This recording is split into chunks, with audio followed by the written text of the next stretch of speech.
रंग दे बसंती चोला.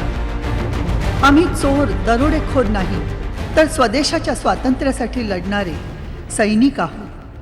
आम्हाला युद्धबंद्याप्रमाणे गोळ्या घाला, असे धीरोदात्तपणे सांगणारे क्रांतिकारक, त्यांची ही गाथा. देशभर या अशा घटना घडत असताना सॉन्डर्स वधाचा तपास सुरूच होता. काही घटनांमुळे पोलिसांना अनपेक्षितपणे तपासात यश मिळू लागले. स्फोटकांच्या कच्च्या रसायनांची मोठी खरेदी झाल्याची कोणीतरी पोलिसांकडे चुगली केली होती. त्यातच बॉम्बच्या खोडी करण्याचे काम ज्या गुलाम रसूल नावाच्या लोहाराला देण्यात आले होते, त्याने बक्षिसाच्या लोभाने डेप्युटी सुपरिटेंडंट अब्दुल यांच्याकडे तक्रार केली. त्या लोहाराच्या मदतीने डेप्युटी सुपरिटेंडंट अब्दुल यांनी सुटे भाग घेऊन जाणाऱ्या कार्यकर्त्यांचा पाठलाग केला. तेव्हा पोलिसांना काश्मीरी बिल्डिंग क्रमांक 69 मधील जागेचा शोध लागला. 16 एप्रिल 1929 सकाळी डेप्युटी सुपरिटेंडंट अब्दुलने त्या घरावर छापा टाकला. दरवाजा उघडला तोच मुळी सुखदेव यांनी. पोलिसांना पाहून त्यांनी उडवाउडवीची उत्तरे देऊन त्यांना घालवण्याचा प्रयत्न केला. तरी पोलीस घरात घुसू पाहताच त्यांनी पिस्तूल काढण्याचा प्रयत्न केला, पण पोलिसांनी त्यांना जेरबंद केले. सुखदेव यांच्या बरोबरच जयगोपाळ आणि किशोरीलाल यांना सुद्धा अटक झाली. त्या ठिकाणी बराच मोठा शस्त्रसाठा आणि स्फोटक पदार्थ पोलिसांच्या हातात पडले. अटक झालेल्या अन्य काही तरुणांनी छळ आणि मारहाणीमुळे दिलेल्या जबानीतून भगतसिंग इत्यादी सॉन्डर्सचे मारेकरी असल्याचे आणि सुखदेव, जयगोपाळ इत्यादींचा त्यात सहभाग असल्याचे उघड झाले. सॉन्डर्स वधाच्या खटल्याची प्राथमिक सुनावणी 10 जुलै 1929 पासून लाहोरच्या मध्यवर्ती तुरुंगातच उभारण्यात आलेल्या खास न्यायालयात स्पेशल मॅजिस्ट्रेट श्रीकृष्ण यांच्या समोर सुरू झाली. कोर्टासमोर भगतसिंग, सुखदेव, बटुकेश्वर दत्त, जतींद्रनाथ दास यांच्यासह 16 आरोपी होते. सर्व आरोपी अतिशय उत्साहात वंदे मातरम, इन्कलाब जिंदाबादच्या घोषणा देत देशभक्तीची गाणी म्हणत कोर्टात येत. कोर्टात सुद्धा ते बुलंद आवाजात घोषणा देत. क्रांतिकारकांनी त्यांना राजकीय कैदी घोषित करावे यासाठी आणि इतर मागण्यांसाठी 14 जुलै 1929 पासून अन्न सत्याग्रह सुरू केला. मारहाण करून अन्न घेण्याची जबरदस्ती होऊ लागली. क्रांतिकारक कडवा प्रतिकार करू लागले. सतत 2.5 महिने क्रांतिकारक उपोषण करीत राहिले. उपोषणामुळे 13 सप्टेंबर 1929 जतींद्रनाथ दास हुतात्मा झाले. त्यांच्या पार्थिवाचा ताबा नेताजी सुभाषचंद्र बोसांनी घेतला. कलकत्त्यात त्यांची अभूतपूर्व अंत्ययात्रा निघाली. अखेर सरकारला झुकावे लागले.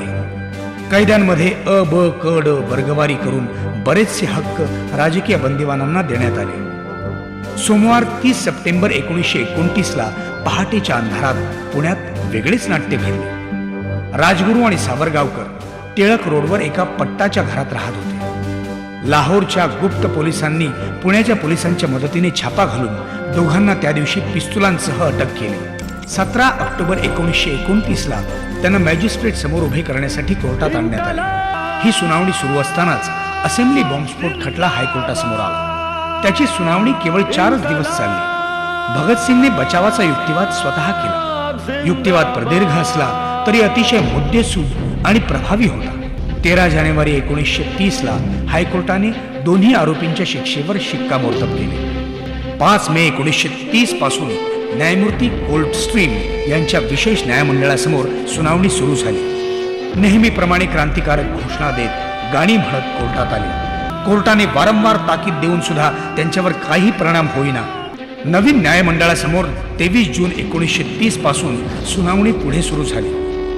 8 ऑक्टोबर 1930 न्यायमूर्ती टॅप आणि न्यायमूर्ती अब्दुल कादिर यांच्या न्यायमंडळाने राजद्रोह, बादशहा विरुद्ध सशस्त्र बंड, सॉन्डर्स वध इत्यादी आरोपांसाठी शिक्षांची घोषणा केली. चंद्रशेखर आझाद, कैलासपती, यशपाल, भगवती चरण घोरा, सद्गुरू दयाळ यांना फरारी घोषित करण्यात आले. बटुकेश्वर दत्त यांच्यावरील खटला रद्द.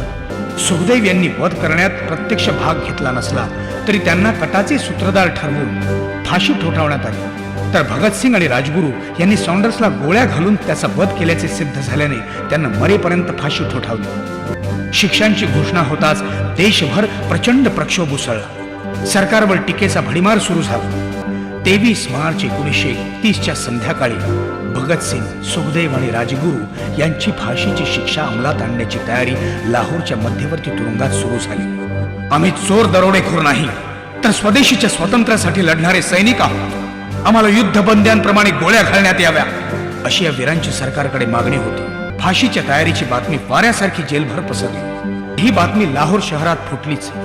संतप्त आणि शोकविवळ लोकांचे लोंढे तुरुंगाच्या दारासमोर लोटले. सर्व सोपस्कार पूर्ण झाल्यावर, सर्व संकेत धुडकावून, स्वतःच केलेले कायदे आणि नियम मोडून सायंकाळी 7 वाजता 3ही वीरांना त्यांच्या कोठड्यांमधून बाहेर काढून फाशी गेटकडे चालवले. वंदे मातरम, इन्कलाब जिंदाबादच्या घोषणा देत मस्त आनंदात तिघे चालू लागले. फाशी कक्षात एकाच वेळी तिघांना फाशी देण्याची तयारी पूर्ण झालेली होती. फाशीच्या तख्तावर उभे राहून भगतसिंग तिथे हजर असलेल्या इंग्रज मॅजिस्ट्रेटला म्हणाले, तुमचे भाग्य थोर. स्वातंत्र्य युद्धातील शूर सैनिक मृत्यूला किती धैर्याने सामोरे जातात ते आज तुम्हाला प्रत्यक्ष पाहायला मिळत आहे. घड्याळाचा काटा 7:30 वर पोहोचला. मांगाने खटका ओढला आणि ते 3 शूर तरुण क्रांतिकारक फासावर लटकू लागले.